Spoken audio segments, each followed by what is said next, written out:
మేఘాల్లో సన్నాయి రాగం మోగింది, మేళాలు తాళాలు వినరండి.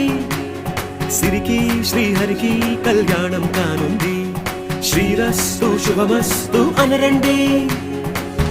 అచ్చతలు గంటో పెళ్లికి అర్థం చెప్పారంటూ, మెచ్చదగు ముచ్చట ఇది అని సాక్ష్యం చెబుతామంటూ, జనులంతా జై కొట్టేలా జరిపిస్తామండి.